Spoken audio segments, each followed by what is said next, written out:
Hello दोस्तों, कैसे हो? आपका स्वागत है त्रिपाण स्टडी सेंटर में। आज जो हम करने जा रहे हैं क्लास 12 एनआईओएस बोर्ड का बायोलॉजिकल चैप्टर। दोस्तों ये चैप्टर 4 है जो कि बहुत ही महत्वपूर्ण है। Cell structure and function. दोस्तों ये कोशिकाओं के बारे में है, जिसके बारे में हम यहाँ चर्चा करेंगे कि सेल स्ट्रक्चर और इसका जो है प्रकार किस तरह से कार्य करता है, कैसे इसका फंक्शन है हमारे शरीर में। तो हम हर तरह की चीज़ें पढ़ेंगे इसमें। हम मिटोसिस मिसोसिस विभाजन के बारे में भी जानेंगे, तो इसे सारे कुछ करेंगे। लेकिन जो है इस सब करने से पहले एक बात जो हमेशा मैं कहता हूँ, जिसको आपको सोचना भी चाहिए और विचार भी करना चाहिए और अमल तो करना ही चाहिए, वो ये है कि जब भी वीडियो देखिए पूरा देखिए, क्योंकि अधूरा जानकारी सदैव खतरनाक होता है। साथ में एक इम्पोर्टेंट बात ये भी रहता है, अगर आप पहली बार वीडियो देख रहे हो तो लाइक शेयर सब्सक्राइब करना मत भूलना। देखिए दोस्तों, लाइक कीजिएगा तो बनाने वाले का जो है प्रोत्साहन बढ़ता है और आपके लिए अच्छा से अच्छा करने की कोशिश करता है। ठीक है, सब्सक्राइब करना आपके हित में है। इसका कारण ये है कि अगर आप सब्सक्राइब करके रखोगे तभी जो है मेरा वीडियो का नोटिफिकेशन मिलेगा। और आपको पता है कि मैं हर क्लास का जो है सब्जेक्ट डालता ही रहता हूँ समय समय पे। तो अगर सब्सक्राइब करके नहीं रखिएगा तो शायद उस वीडियो से आप अनभिज्ञ रह जाइएगा, यानी वो आपको प्राप्त नहीं होगा और आप उसका नॉलेज नहीं ले पाइएगा। साथ में जो अगर आप शेयर करते हो तो शेयर करना एक जग कल्याण के समान माना जाता है। इससे ये होता है कि मान लीजिए कोई जो है बच्चा जो है मेरी वीडियो को उसकी ज़रूरत थी और आपके थ्रू वो वीडियो उसको पास पहुंचा है, तो वो सदैव ही आपका धन्यवादी रहेगा और सदैव ही आपका जो है शुक्रिया अदा करेगा कि तुम्हारे कारण मुझे जो है वीडियो प्राप्त हुआ। तो दोस्तों आपको पता ही होगा कि त्रिपाण स्टडी सेंटर सिर्फ एक क्लास के लिए ही अग्रसर नहीं है, ये कई क्लासों के लिए अग्रसर है।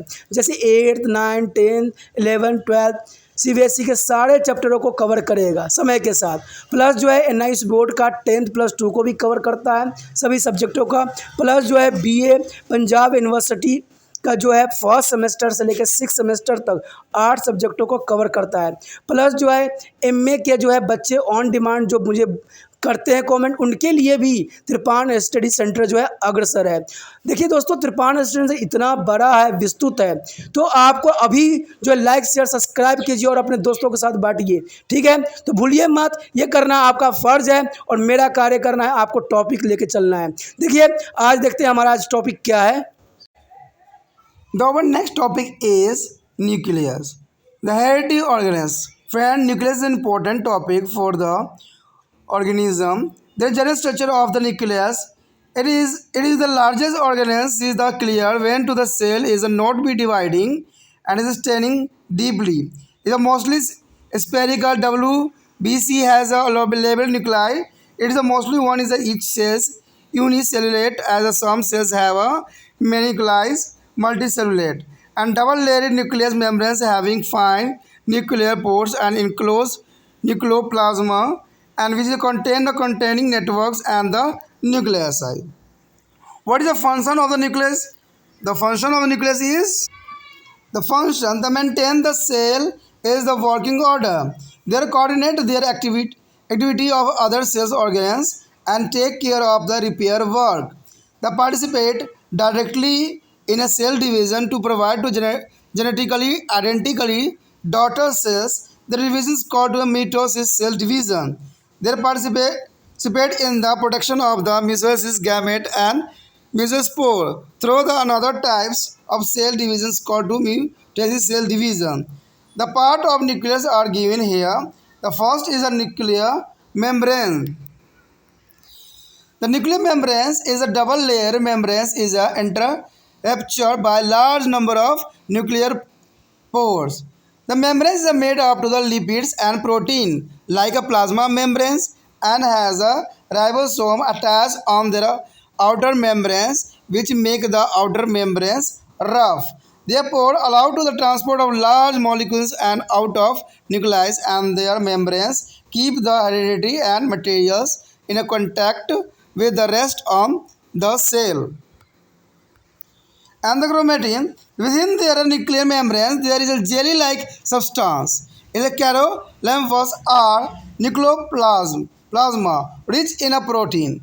In the carolymphos is a fibrillous structure from a network called chromatin fibril, which get a coincidence said, and to be their restricted body is called to chromosome. During the cell division on their staining, their chromosomes, two regions can be identified in their chromatids materials, heterochromatids dark and achromatids the light. So heterochromatids has a highly copied DNA and genetically less active. There are achromatids with their highly uncoiled DNA and genetically more active. The number of chromosomes is a fixed in an organism. During to mitosis, cell division, chromosome divide in the manner that is daughter cells receive the identically amount of heredity of matter.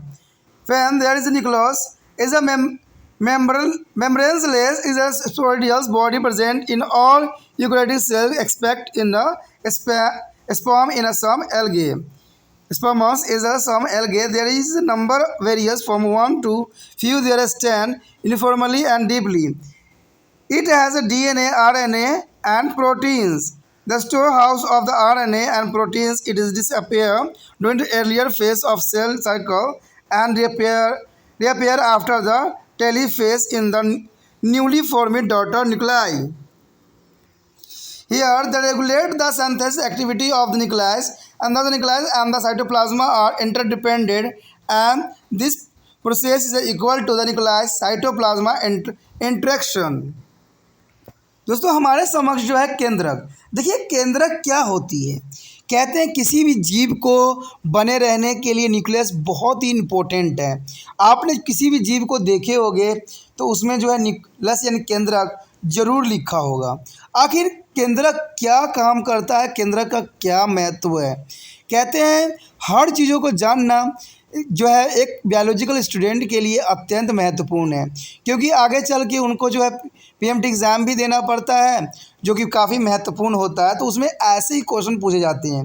जो बच्चे जो है line to line पढ़ते हैं उन्हीं वही जो है पीएमटी क्रैश कर पाते हैं, क्योंकि कहते हैं केंद्रक जो है अनुवांशिक कोशिका अंगक होता है।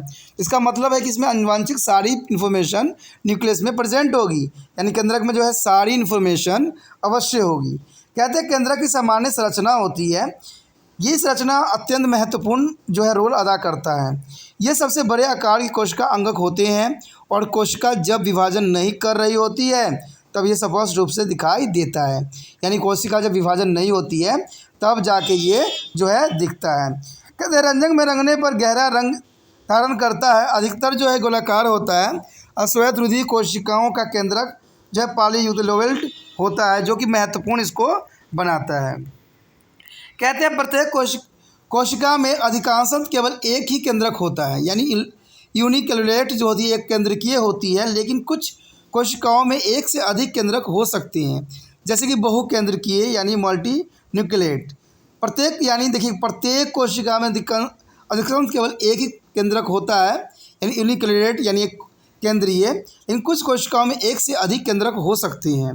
कहते हैं दोहरी परत की केंद्रकीय झिल्ली जिनमें काफ़ी छोटे छोटे केंद्र के छिद्र होते हैं जो है केंद्रक द्रव्य के चारों ओर से घिरे रहती है।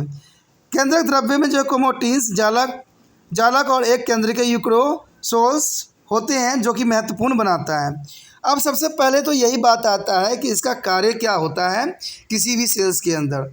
देखिए दोस्तों कार्य बहुत ही महत्वपूर्ण बात रखती है किसी भी के लिए। ये कहते हैं केंद्रक को जो है क्रियाशील रूप में बनाए रखता है। देखिए जो केंद्रक होता है वो कोशिका को क्रियाशील बनाए रखने में अत्यंत महत्वपूर्ण योगदान देता है। कहते हैं विभिन्न कोशिकांगों के कार्यकलापों के समन्वय बनाए रखता है, यानी विभिन्न कोशिकांगों को जो है कार्यकलाप के समन्वय बनाए रखता है और साथ में जो होती है टूट फूट की मरम्मत में भी सहायता करती है। देखिए दोस्तों याद रखना न्यूक्लियस के काम अच्छा सा है कि टूट फूट की मरम्मत में भी सहायक करता है। कहते हैं कोशिका विभाजन में प्रत्यक्ष रूप से भाग लेता है। जब कोशिका विभाजन होती है दोस्तों तब जो है प्रत्यक्ष रूप से ये भाग लेती है ताकि आनुवंशिकता सामान्य संदर्भ कोशिकाएं बन सके। और इस विभाजन को जो है सूत्री विभाजन माइटोसिस कहते हैं, यानी सूत्री विभाजन जो होता है जो आगे आप करोगे ठीक है माइटोसिस कहते हैं। इससे जो है समसूत्रण भी कहा जाता है। ठीक है ये विभाजन भी बहुत महत्वपूर्ण होती है किसी भी जीव के लिए। अन्य प्रकार के जो है कोशिका विभाजन म्यूसियसी यानी अर्ध गुणसूत्री विभाजन होता है। ठीक है। मिसोसिस का मतलब होता है अर्धसूत्री विभाजन, जिसको मिसोसिस नाम से जाना जाता है। और मिटोसिस जो होती है गुणसूत्री विभाजन होती है। ये द्वारा जो है मेयोयुग्मक यानी मेयोगैमेट्स और जो है मेयोब्यूस अणु इनमें से स्पोर का उत्पादन करता है। केंद्रक विभिन्न भागों के वर्णन नीचे कुछ दिए गए हैं। देखिए अब केंद्रक के साथ क्या क्या होती है। तो केंद्रक के साथ सबसे पहले जो आता है केंद्र की झिल्ली पाई जाती है। अब केंद्र की झिल्ली का भी अपना एक महत्व होगा जिसको महत्वपूर्ण बनाता है।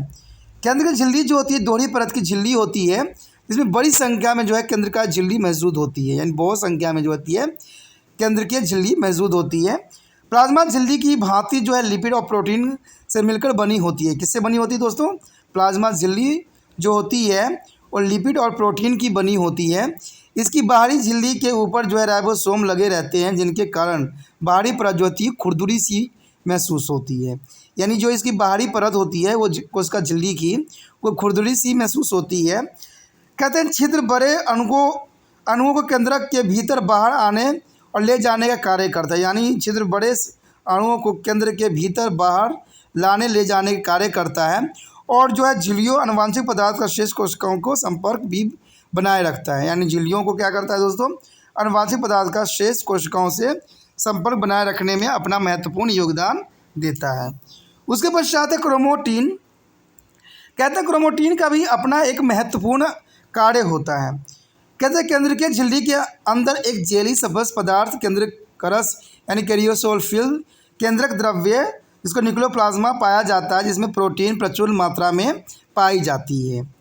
कैरियोफिलस के तंतुओं जैसे सूत्र जैसी संरचना जल क्रम का निर्माण करते जिन्हें क्रोमोटीन फाइब्रिल कहते हैं। ये संगठित होकर सुस्पष्ट कार्य का निर्माण भी करते जिन्हें हम गुणसूत्र यानी क्रोमोसोम कहते हैं। ऐसा कोशिका विभाजन के दौरान ही होता है। ऐसा क्यों होता है दोस्तों? जब कोशिका विभाजन होती है तब होती है। गुणसूत्रों को जो है अभिरचित करने पर दो भाग क्रोमोटीन्स पदार्थ में स्पष्ट पहचाने जा सकते हैं। गहरा रंग युक्त जो क्रोमोटीन पदार्थ जो होता है हेटेरोक्रोमोटीन व शेष भाग जो हल्का रंग गहन करता है उसे हम जो है इक्रोमोटीन्स नाम कहते हैं। हेटेरोक्रोमोटीन में अति कुंडलित डीएनए पाया जाता है, यानी अति कुंडलित जो होती है डीएनए पाया जाता है। और इक्रोमोटीन की अपेक्षा यह सामान्य रूप से आनुवांशिक रूप से कम सक्रिय होते हैं। इक्रोमोटीन का जो डीएनए बहुत ज़्यादा जो है विकुंडलित अनकॉइल्ड होता है, आनुवांशिक रूप से अधिक सक्रिय भी ये होता है। उसके पश्चात है किसी भी जीव में गुणसूत्रों की संख्या नियमित होती है। याद रखना दोस्तों कि किसी भी जीव में गुणसूत्रों की संख्या जो होती है एक नियमित होती है, यानी लिमिट में होती है। कोशिका विभाजन में गुणसूत्र इस प्रकार विभाजित होते हैं कि संतृप्त कोशिकाओं को सामान्य मात्रा में आनुवांशिक पदार्थ प्राप्त हो सके। तभी तो कहते हैं कि माता पिता के गुण जो होते हैं बच्चों में जाते हैं। यानी कहते हैं संततीय कोशिकाओं के सामान्य मात्रा में आनुवांशिक पदार्थ जो हो सके, यानी जो संतान उत्पन्न होती है उसमें कोशिका विभाजन जो हो सामान्य हो, यानी आनुवंशिकता जो हो माता का भी जाए और पिता का भी जाए। तो इस बात के लिए ये वैल्य होती है। कहते हैं केंद्रीय यानी न्यूक्लियस में जो होता है, कहते हैं जो है झिल्ली रहित गोलाकार कायक जो है शुक्राणुओं तथा कुछ शैवालों के अलावा सभी जो है सुकेंद्रकीय यूकेरियोटिक कोशिकाओं में विद्यमान होता है। यानी ये जो होता है दोस्तों जितने भी शुक्राणु, आपको पता है शुक्राणु गोलाकार कायक शुक्राणुओं तथा कुछ शैवालों के अलावा सभी सुकेंद्रकीय यानी यूकेरियोटिक कोशिकाओं में विद्यमान होती है। इनकी संख्या एक से अधिक कुछ तक हो सकती है, एक से अधिक भी हो सकती है। ये सामान्य रूप से अभिरंजित होते हैं और अभिरंजन गहरा होता है। ठीक है। इसमें डीएनए, आरएनए तथा एवं प्रोटीन पाए जाते हैं जो कि बहुत ही महत्वपूर्ण है। यह आरएनए तथा प्रोटीन के लिए भंडार घर का कार्य भी करते हैं, यानी ये भंडार का कार्य भी करता है, यानी आरएनए और प्रोटीन का जो है भंडारण कार्य करती है। कोशिका विभाजन के आरंभिक जो अवस्था में ये लुप्त हो जाती है। जैसे आरंभ होता है कोशिका विभाजन ये लुप्त हो जाता है। अंत्यावस्था जो टेलोफेज के पश्चात नवनिर्मित सत्र कोशिकाओं में फिर से ये दिखाई देने लगे। जब कोशिका विभाजन बंद हो जाता है दोस्तों तब जाके ये दिखाई देने लग जाता है। केंद्रक संश्लेषित क्रिया का नियमित करता है, यानी केंद्रक की संश्लेषित क्रियाओं का जो है ये नियमन करना इसका कार्य होता है। और इस प्रकार केंद्रक कोशिका द्रव्य परंपरा एक दूसरे पर निर्भर करती हैं और ये प्रक्रम केंद्रक और कोशिका द्रव्य के बीच होने वाली अभिक्रियाओं के बराबर ही माना जाता है। तो ये इसको बहुत ही इम्पोर्टेंट भी बना देता है। Our next topic is molecules of the cell. What do you mean to the molecules of the cell? Friend, here the cells and its organelles are made of organic chemical such as proteins, carbohydrate, nucleic acid and fat. So these are the aptly termed biomolecules. Inorganic molecules such as the water and minerals are also present in the cells. Friend, the totally is there is our cells are made by protein, carbohydrate, nucleic acid and fat, and also the water and mineral present in the cell. So first of all work water. Here water is with the unique physical and chemical property has made life possible on the earth. Friend, the water is important for the earth. There is a unique physical and chemical property. The life is possible on the earth is the reason being is the presence of water. It is a major constant of protoplasma. It is a medium in which all their metabolic reaction occur from the water, or it is the universal solvent in the which the most substance remain dissolved either separately or there completely. And water is the also responsible for immunity and their here elementary necessary for the life. Friend, the elements the hydrogen, carbon, oxygen, nitrogen, calcium, potassium, sodium, magnesium, phosphorus, sulfur, chlorine, iron, bronze, silicon, manganese, copper, zinc, cobalt and molybdenum iodine. What is the function of this? They require for organic compound for their cells and present in the major constant of calcium is a plant cells bola C hydrogen, oxygen, nitrogen and organic compound. They act as a major cations sodium and potassium and anions is the chlorine in the most physically process. A cofactor of enzyme participate in the most of the biochemical reaction of a cells. Fe, Cu, Mo, Zn, they involve energy transfer reaction P in a ATP, phosphorus in a ATP. The green pigment chlorophyll in a plants have a magnesium in the center of tetraphorus ring. Here C point is biomolecules. Here carbohydrate. What is the function of the carbohydrate in a cell? There is a structure is the composed of carbon, hydrogen and oxygen. The function is the most abundant organic substance present in a nature which occurred in the form of cellulose in a plant cell's wall. And simple 6 carbon sugar glucose is called to the monosaccharide. And in both plant and animal it is used as a source of energy and sugar. Two molecules are units joined together to form a discard of sucrose. On important storage from a plants in a starch and in an animal it is a glucogen. There is a fourth point, the more than 10 unit of monosaccharose joined in a clean 2 form of the polysaccharide, example starch and cellulose. Therefore, the point is present in the nucleic acid is a 5 carbon sugar ribose in the RNA and deoxyribose in the DNA. The second is the amino acid. Amino acid is a basic amino acid structure showing that is the central carbon atom is attached with the amino groups minus NH2 carboxylic acid group and minus COOH1 hydrogen and 1 is a side of group R. There is a function plant have the ability to utilize of inorganic nitrogen and synthesize amino acid. And second is there are 20 different side of groups which is give a 20 different amino acid. In an animal, principal source of amino acid is provided by their plant animals that it is consumed in its diet, process and rich of protein. And third is a protein. Protein is composed of carbon, hydrogen, oxygen and nitrogen. There is a function especially is the protein from an integral part of the membranes. The second point is amino acid is joined together by peptides bonded to form a protein molecules. There is a functionally is the form of enzyme there play a vital role in the metabolic reaction.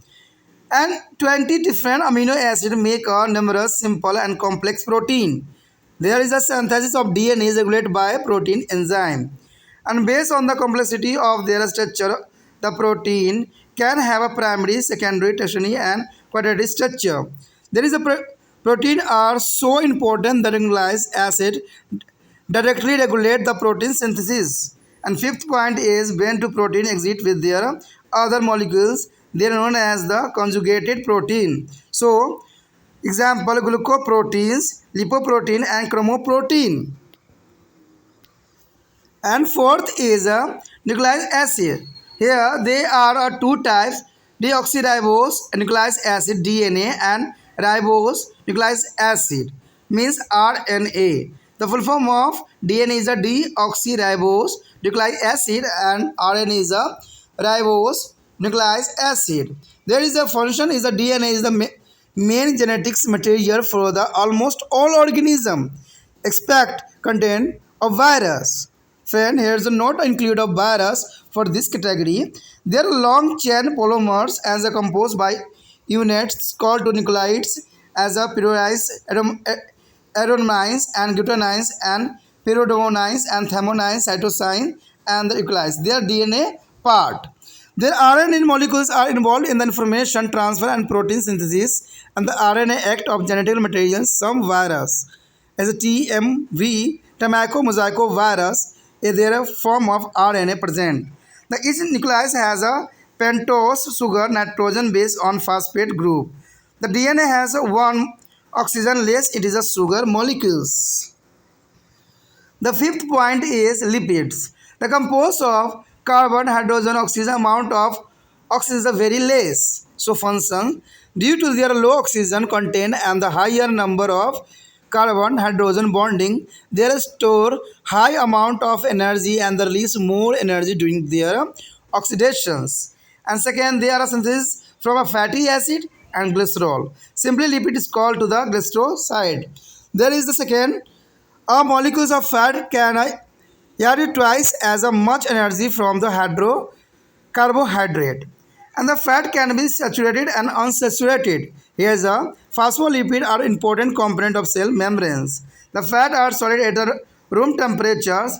This that remain liquid at a room temperature are called oil. And vitamins. The vitamins are the organic compounds required in the diet of animals for the healthy growth.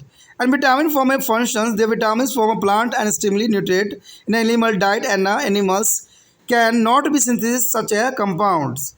Vitamins are classified according to their solubility into the two groups: water soluble vitamins B and aerobic acid and the fat soluble vitamin A, D, E, K. There is a defined casual berry diseases in the animal like a deficiency of vitamin B causing a beriberi and that of vitamin C causes to scurvy. Here is the third point. Plant have ability of synthesis vitamin from carbon dioxide, ammonia and H2SO, hydrogen sulfide. There is a vitamin A present in the carotenoids as a pigment of the carrots. Vitamin D can be produced by the man with the help of the sunlight. Vitamin K is produced by the bacteria in the human intestine. There is a seventh topic is the hormone. The hormone is a vital role in our body. Hormone are specific or organic substance affected in the low concentration synthesis by the cells in a one part of organisms and then the transport to another part of the organism where it is a produce of characteristics of physiological response. There in a animal hormones is produced in the ductless is gland is called the endocrine gland which control all the biochemical activity of the organism. In the animal, hormones may be a proteins, peptides, and steroids. In a plant, hormones growth or regulate are generated produced in the metabolically. The next is the eight alkalides. The alkalides are a complex organic compound made of carbon, hydrogen, oxygen, and nitrogen. Their function, their activity principle of drugs from the medicinally is a plant that generally alkalide is a quinine from to the cynosona, and the epitherium from their morphine from the Papaver species. Alkaloid is a plant produced from amino acid, and the ninth the steroids. The steroids there are fats, soluble liquid compounds, and this is from to the cholesterol, and they are produced by their reproductive organ like ovaries, testes, and placenta, and also by the adrenal gland, and they include testosterone, estrone, and cortisol. The most of steroids act of the life-saving drugs and other act of hormones which is effective is a performing specific function in the special organ of animal body. तो दोस्तों जैसे कि आपको पता है कि कोशिकाओं के अणु आखिर अणु कौन कौन से होते हैं जो काफ़ी इंपॉर्टेंट योगदान देते हैं। देखिए ये टॉपिक जो है अत्यंत महत्वपूर्ण है कि कोशिका के अणु कौन कौन से होते हैं। कहते हैं कोशिका और इसके अंगक कार्बनिक रसायन जैसे कि प्रोटीन, कार्बोहाइड्रेट, न्यूक्लियस, अम्ल तथा वसाओं से निर्मित होते हैं, इसलिए इनको जैव अणु कहना ठीक ही होगा। कार्बनिक अणु जैसे जल एवं खनिज भी कोशिका में विद्यमान रहते हैं। तो ये कोशिकाओं में जो विद्यमान रहते हैं प्रोटीन, कार्बोहाइड्रेट, न्यूक्लियस, अम्ल, वसा और जो जल है, ठीक है, और जो खनिज है वो बहुत ही महत्वपूर्ण योगदान देते हैं। तो सबसे पहला तो हमारा यही है कि जल है, ठीक है। जल आखिर क्या कार्य करता है इंसानों के शरीर में, तो आपको तो पता है कि जल इतना महत्वपूर्ण है जिसका कोई वर्णन भी न किया जाए तो कम है, क्योंकि जल जो है क्या है ये सबको मालूम है। जल के विशिष्ट भौतिक एवं रासायनिक गुण के कारण पृथ्वी पर जीवन संभव हुआ है।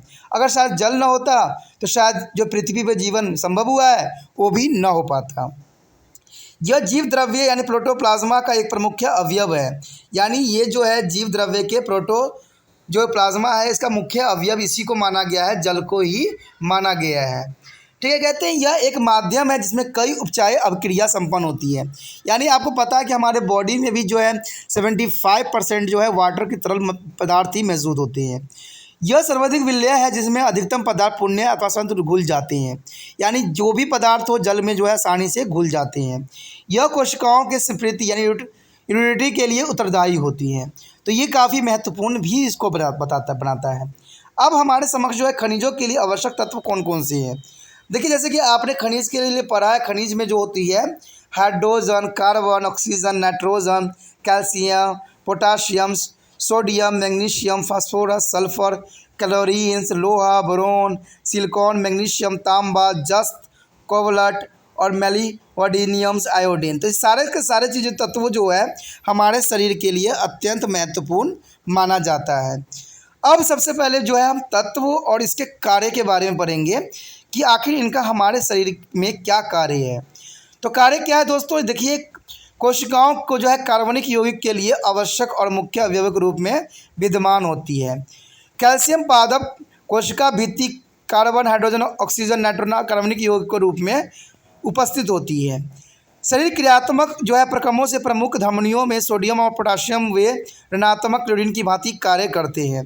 देखिए धनात्मक में जो होता है सोडियम क्लोरीन पोटाशियम होती है और ऋणात्मक में क्लोरीन होती है। कोशिका के अधिकांश जैव रासायनिक क्रियाओं में एंजाइमों के जो सहकारक के रूप में भाग लेते हैं, जैसे Fe, Cu, MO, Zn, ऊर्जा अंतरित जो है अभिक्रियाओं में सहायक करता है, यानी ATP में जो है फास्फोरस का अपना महत्वपूर्ण योगदान देता है। पादपों में हरे क्लोरोफिल वर्णक जो है पिगमेंट वर्ण रहित जो है टेट्रोपिरोल वलय के केंद्र में मैग्नीशियम के कारण होता है, ठीक है। आप जो देखते हो पादपों में हरे क्लोरोफिल जो होती है वो मैग्नीशियम के कारण होती है, तो ये भी बात आपको पता होना चाहिए। उसके पश्चात हमारे समक्ष में आता है सी पार्ट। देखिए दोस्तों सी पार्ट में क्या है, जो इसका सी पार्ट है वो बताता है कि जैव अणु के बारे में, बायोमोलिकुल्स के बारे में, जिसमें कार्बोहाइड्रेट आता है सबसे पहला। तो कार्बोहाइड्रेट के जो है संरचना में क्या है, तो देखिए कार्बन, हाइड्रोजन और ऑक्सीजन के बने होते हैं और इसका कार्य क्या होता है। प्राकृतिक में सर्वाधिक प्रचुर मात्रा में विद्यमान कार्बनिक पदार्थों जो पादप को कोशिका भित्ति में सेलुलोज के रूप में पाया जाता है। उसके बाद है सरल 6 कार्बन शुक्राणु यानी ग्लूकोज, जिससे जो मोनोसेक्रोराइड कहा जाता है, ठीक है। इसमें जो है इसका कार्य जो होता है पादपों और प्राणियों दोनों में यह ऊर्जा के स्रोत के रूप में प्रयोग किया जाता है, यानी शर्करा के रूप में प्रयोग होता है। उसके पश्चात है तीसरा 2 अणु या इकाई मिलकर जो है डाई सेक्रोराइड्स सुक्रोज बनाते हैं। तो इसका कार्य क्या होता है? पादपों में एक महत्वपूर्ण संग्राही रूप से स्टार्च या प्राणी में सुक्रोजोन बनाता है। चौथा जो है मोनोसेक्रोराइड की जो है 10 इकाइयों से अधिक मिलकर पॉलीसेक्रोराइड्स बनाते हैं, उदाहरण स्टार्च और सेलुलोज। ठीक है, इधर जो है चौथा पॉइंट में न्यूक्लियस अम्ल में 5 कार्बन युक्त शर्करा, आरएनए में जो है राइबोसोम और डीएनए में जो डीऑक्सी राइबोस। तो ये कभी कभी जो एग्जाम में है आरएनए और डीएनए के फुल फॉर्म में आ जाता है, तो आप याद रखना इस फुल फॉर्म को। ठीक है, उसके पश्चात हमारा आता है एमिनो अम्ल। देखिए, मूलभूत अमीनो अम्ल की संरचना में जो है केंद्रीय कार्बन अणु एक एमिनो ग्रुप यानी जो है NH2 जो एक कार्बोनिलिक अम्ल COOH व एक आणविक ग्रुप्स R से संयुक्त करता है। तो इसका कार्य क्या होता है? पादपों में अकार्बनिक नाइट्रोजन का उपयोग करने व एमिनो अम्ल संश्लेषण की क्षमता होती है, जो कि एक महत्वपूर्ण बात रखती है। ठीक है, उसके पश्चात जो है कहते हैं दूसरा पॉइंट यही बात आती है कि पार्श्व समूह की संख्या जो होता है 20 से अधिक है, जिसमें से 20 विभिन्न प्रकार के एमिनो अम्ल बनाता है। प्राणियों में एमिनो अम्ल का मुख्य स्रोत वे पादप या प्राणी होते हैं जिनको यह अपने आहार में खाते हैं। दालों में प्रोटीन की मात्रा होती है। उसके पश्चात हमारे समक्ष आता है प्रोटीन, जो तीसरा पॉइंट है। कहते हैं ये कार्बन, हाइड्रोजन, ऑक्सीजन तथा नाइट्रोजन मिलकर बने होते हैं। इसका कार्य जो होता है संरचनात्मक रूप से प्रोटीन झिल्ली की विभिन्न हिस्सा होती है। एमिनो अम्ल जो है पेप्टोडाइज बांधों द्वारा संयुक्त होकर प्रोटीन अणुओं का निर्माण भी करती है। तो यहीं भी जो है प्राकृतिक रूप से एंजाइमों के रूप में ये अपचायित अभिक्रिया में महत्वपूर्ण भूमिका भी निभाती है। कहते हैं 20 विभिन्न अमीनो अम्ल अनेकों सरल एवं जटिल प्रोटीन का निर्माण करती है। ठीक है दोस्तों, इसमें डीएनए संश्लेषण का नियमन प्रोटीन द्वारा किया जाता है। संरचना की जटिलता के आधार पर उनकी प्राथमिक, द्वितीय, तृतीय व चतुर्थी संरचना हो सकती है। लेकिन कहते हैं प्रोटीन इतने महत्वपूर्ण होते हैं कि न्यूक्लियस अम्ल सीधे प्रोटीन संश्लेषण का जो नियमन करती है। उसके पश्चात है कि पांचवा पॉइंट यही बात बताती है कि जब प्रोटीन अन्य अणुओं के साथ संयुक्त कर रहते हैं तो उन्हें प्रोटीन जो है संयुक्त प्रोटीन कहते हैं। जैसे उदाहरण के तौर पर ग्लाइकोप्रोटीन, लिपोप्रोटीन और क्रोमोप्रोटीन। उसके पश्चात जो आता है चौथा पॉइंट, न्यूक्लियस अम्ल। देखिए, न्यूक्लिक अम्ल का भी अपना एक महत्वपूर्ण योगदान होता है। इसमें यही बात बताया गया है कि ये 2 प्रकार के होते हैं, डीऑक्सीराइबोस न्यूक्लिक अम्ल यानी डीएनए, और जो राइबोस न्यूक्लिक अम्ल होते हैं आरएनए। तो ये कभी कभी फुल फॉर्म के रूप में जो है कभी कभी एग्जाम में आ जाता है, तो ये आपके लिए बहुत ही महत्वपूर्ण है। तो डीएनए की याद रखना क्या होता है, डीऑक्सीराइबो न्यूक्लिक अम्ल, और आरएनए क्या होता है, राइबोस न्यूक्लिक अम्ल। ठीक है, इसका कार्य होता है विशेष विषाणुओं को अतिरिक्त लगभग सभी जीवों में मुख्य अनुवांशिक पदार्थ के रूप में डीएनए पाया जाता है। यानी जो आपके समक्ष जो वायरस होता है वो उसमें ये डीएनए प्रेजेंट नहीं होता है। तो ये बात याद रखना कि जो वायरस होते हैं उसमें डीएनए नहीं होती है।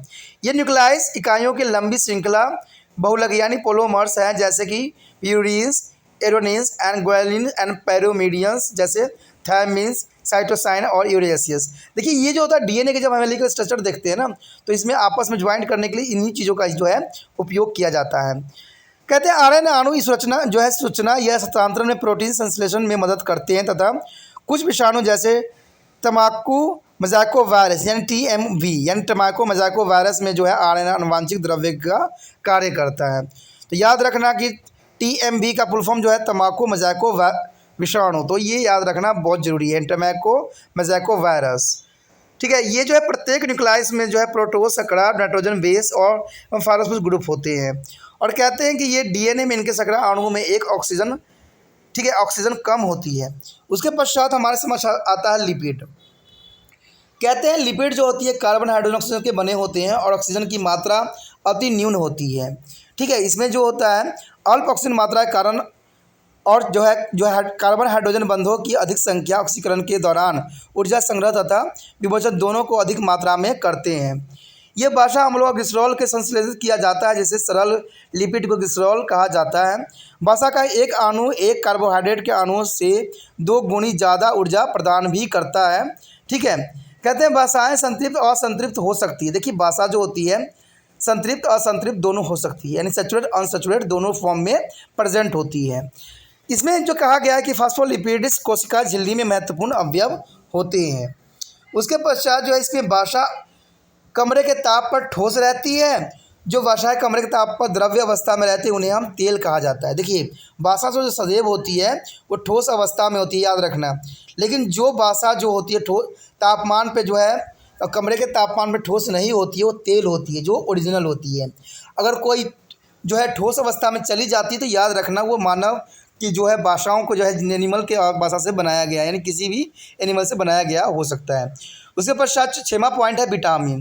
देखिए विटामिन कार्बनिक यौगिक होते हैं जिनकी आवश्यकता प्राणियों के आहार में उनकी स्वास्थ्य वृद्धि के लिए अवश्य होती है। तो इसका जो है कार्य प्रकार यही होता है कि जो है पादपों से प्राप्त विटामिन प्राणी आहारों को अनिवार्य पोषक तत्व है, क्योंकि प्राणी ऐसे यौगिक का संश्लेषण नहीं कर सकते हैं। ठीक है, विटामिन को उनकी विलेयता के आधार पर 2 समूह में वर्गीकृत किया जाता है। पानी में घुलनशील विटामिन बी और डी, बी जो होता है बी और सी होता है। ठीक है, जो पानी में घुलनशील होता है बी और सी होता है, और वसा में जो घुलनशील होता है वो ए डी ई के होता है। तो ये आपके लिए बड़े महत्वपूर्ण है, इसको याद रखना कि जो पानी में घुलनशील है वो बी और सी विटामिन है, और जो वसा में घुलनशील है वो ए डी ई के है। विटामिन कमी से जो प्राणियों में अनेक रोग होते हैं, जैसे विटामिन बी की कमी से बेरी रोग हो जाता है, और विटामिन सी की कमी से स्कीवी नाम की बीमारी हो जाती है। तो ये बहुत ही महत्वपूर्ण रखता है। कहते हैं पादपों में कार्बन डाइऑक्साइड, अमोनिया और हाइड्रोजन सल्फाइड से विटामिन संश्लेषण करने की क्षमता होती है। लेकिन कहते हैं विटामिन इसका कार्य जो होती है विटामिन ए गाजर की कैरोटीन नामक वर्णक में विद्यमान जो है डी मानव द्वारा सूर्य के प्रकाश की सहायता से भी उत्पन्न किया जा सकता है। विटामिन के जो है बैक्टीरिया द्वारा मानव आंत में निर्मित होती है।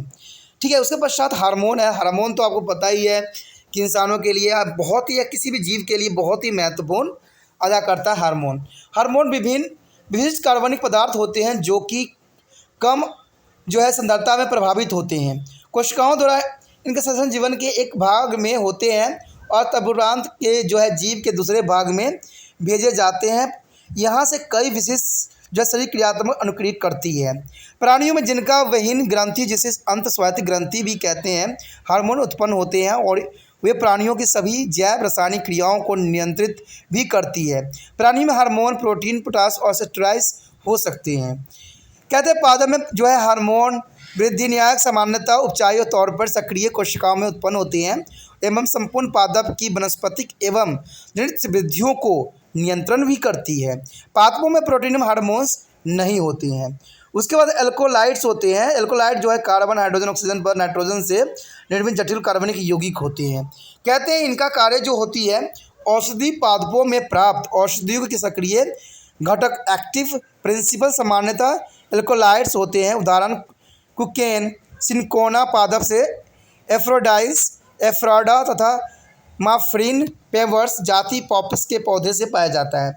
उसके बाद स्टेरॉइड्स जो होते हैं ये जो है कोलेस्ट्रॉल को जो संश्लेषित वसा में घुलनशील लिपिड यौगिक बनाता है, और कहते हैं कि ये जनन अंगों जैसे कि अंडाशय, भ्रूणों, अपरा द्वारा उत्पन्न किए जाते हैं, और अधिविक यानी एडिनल ग्रंथ द्वारा भी निर्मित होती है। तो ये इतना इंपॉर्टेंट कार्य करता है, और इसका कार्य जो होती है अधिकांश स्टील जीवन रक्षक औषधि तक के कार्य करते हैं, और अन्य हार्मोन तरह जो प्राणियों के शरीर को विशिष्ट अंगों पर विशिष्ट कार्य के प्रभाव को डालने से सक्षम होते हैं। ठीक है, इसमें कहा गया है कि इसमें जो है टेस्टोस्टेरोन, ठीक है, एस्ट्रोजन, क्रेस्टल्स आदि शामिल होते हैं। टेस्टोस्टेरोन जो होता है पुरुषों में होता है, एस्ट्रोजन जो होता है स्त्रियों में पाए जाते हैं, जो हार्मोन होती है जिनका अपना एक महत्वपूर्ण कार्य होता है। तो दोस्तों इसी के साथ जो है हमारा ये टॉपिक ख़त्म हो जाता है। आगे जो होगा हम डिवीज़न के बारे में पढ़ेंगे, कैसे मिटोसिस मेसोसिस डिवीज़न होता है, जो कि बहुत ही महत्वपूर्ण है आपके समझ के लिए, कैसे ये जो होता है डिवीज़न करके आगे बनता है। लेकिन इस टॉपिक को देखने से पहले आपको जो है सभी टॉपिक देखना अत्यंत महत्वपूर्ण है। तो आप इसी तरह त्रिपाण हिस्ट्री सेंटर के साथ बने रहिए, क्योंकि त्रिपाण हिस्ट्री सेंटर विस्तृत है और ये जो है कई क्लासों के लिए हेल्पफुल रहता है, ये तो पता ही है आपको भी। तो बायोलॉजिकल जो चैप्टर है +2 का, उनके पीएमटी के जो है एग्ज़ाम, उनमें भी बहुत कार्यशील रहेगा, क्योंकि यहाँ पर जो है त्रिपाण स्टडी सेंटर हर एक छोटे से छोटे पॉइंट को उठाता है और हर एक छोटे पॉइंट को समझाने की कोशिश करता है। ठीक है, तो ये आपके लिए महत्वपूर्ण होता है। तो आपका भी दोस्तों एक कार्य है कि इसको जहाँ तक हो बच्चों को शेयरिंग कीजिए, क्योंकि आपको पता है कि त्रिपाण स्टडी सेंटर एक इत्र के समान है, और आप लोग जो है एक हवा के समान हो। कहते हैं इत्र तभी आगे फैलता है जब हवा जो है वहाँ पर मौजूद हो। अगर आप हवा की तरह इसको नहीं फैलाइएगा तो मैं जो रहूँगा एक ही जगह सिमट जाऊँगा और आगे नहीं बढ़ेगा, तो मैं भी शायद जो होगा वीडियो भी बनाना बंद कर दूं और आपको हेल्प करना भी बंद कर दूं। तो इसीलिए जो है आप जो वायु की तरह जो है इसको हर एक बच्चे के मोबाइल तक पहुंचाइए, जो बायोलॉजिकल पढ़ते हैं, जो एनआईएस बोर्ड में पढ़ते हैं, चाहे जो बीए भी पढ़ते हो, चाहे 8th हो चाहे 9th जो भी क्लास हो, उन तक पहुँचाइए इसको जैसे हो सके। तो तभी जो है तिरपान स्टेशन एक खुशबू की तरह जो है पूरे इंडिया में फैलेगा और ये जो है विस्तृत बनेगा। क्योंकि मैं अभी एक हूँ, मैं अनेक बनना चाहता हूँ, तो मुझे बनाइए और इसको आगे बढ़ाइए। आप एक वायु की तरह हो और आपको पता है कि वायु जो होता है एक जीवन रक्षक माना जाता है, क्योंकि वायु नहीं रहेगा तो जीवन भी संभव नहीं होगा। तो इसी तरह तिरपान सिटी का भी रहना संभव नहीं है। तो आप जितना हो सके शेयर कीजिए, जितना हो सके दूसरे बच्चों को फैलाइए, ये आपका कर्तव्य है। ठीक है दोस्तों, हम अगले पार्ट में मिलेंगे, वो भी बहुत ही इंपॉर्टेंट पार्ट जो है सेल डिवीज़न के साथ। तो अपना ध्यान रखना और तिरपान स्टडी सेंटर को जो है लाइक शेयर सब्सक्राइब सदैव ही करते रहना। इसी के साथ जो है दोस्तों हमारा टॉपिक आज खत्म हो रहा है। ठीक है, अगर आपको अच्छा लगा तो लाइक शेयर सब्सक्राइब जरूर कीजिए। अगर पहली बार अगर आप वीडियो देख रहे हो, पहली बार मेरे चैनल पे आए हो, तो सब्सक्राइब करना आपका फ़र्ज़ बन जाता है। सब्सक्राइब करने से ये होगा कि जो भी मैं आप क्लास के रिगार्डिंग कोई भी वीडियो डालूंगा उसका नोटिफिकेशन जो है समय समय पर आपको प्राप्त होता रहेगा। अगर सब्सक्राइब नहीं कीजिएगा, अगर आप दोबारा से तिरपान स्टडी सेंटर पर आने की कोशिश कीजिएगा तो वहाँ पर आप तिरपान लिखिएगा तो जो है वो तिरपस कर देगा। ठीक है, जो आप गूगल पर सर्च करेंगे वो तिरपस कर देगा, जिससे वजह से आप जो है मेरे वीडियो का जो है फ़ायदा नहीं उठा पाओगे। तो सोचिए मत, विचार मत कीजिए, सब्सक्राइब कीजिए। आप सोचते होइएगा कि मेरे जो एग्ज़ाम खत्म हो जाने के मेरा क्या ज़रूरत है तिरपान स्टडी सेंटर से। ठीक है, तो इसलिए सब्सक्राइब नहीं करने का सोचिएगा, लेकिन दोस्तों ऐसा नहीं है। तिरपान स्टडी सेंटर जो है बहुत हेल्पफुल है। क्योंकि ये जो है आपके 8th class 9th 10th 11th 12th जो आर्ट्स के सब्जेक्ट को कवर करता ही है, प्लस जो है ये एनआईएस बोर्ड के जो है 10th +2 को भी कवर करता है। साथ में बीए जो है फर्स्ट ईयर से लेकर 6 सेमेस्टर तक बच्चों के लिए ये अग्रसर रहेगा आर्ट्स सब्जेक्ट में। तो सोचिए नहीं, विचार नहीं कीजिए, काफ़ी जो है तिरपान स्टडी सेंटर का फ़ायदा ही फ़ायदा है। ठीक है, अगर आप मुझे प्रोत्साहित करोगे तो आपके लिए मैं तरह तरह के वीडियो बनाऊंगा जो आपको फ़ायदा पहुंचाएगा। एग्ज़ाम के तौर पे मैं आपको जो है पेपर भी आपको सोल्यूशन करके दिखाऊंगा जो आपके लिए फ़ायदेमंद रहेगा। अगर नहीं सब्सक्राइब कीजिएगा, मेरा मनोबल घटेगा, तो हो सकता है कि आपको फिर दोबारा मैं ना वीडियो बनाऊं और आपको फ़ायदा ना पहुंचाऊं। तो अभी भी नहीं सोचिए, मेरा जितना आप फैलाइएगा, जितने दूसरे बच्चों के साथ शेयर कीजिएगा, उतना जो है मैं आपके लिए कार्य करने में अग्रसर रहूँगा। ठीक है दोस्तों, इसे सोचिए मत, विचार मत कीजिए, अभी सब्सक्राइब कीजिए और अपने व्हाट्सएप स्टेटस पर लगाइए और दूसरे बच्चों के साथ भी शेयर कीजिए। ठीक है दोस्तों, अपना ध्यान रखना। बाय।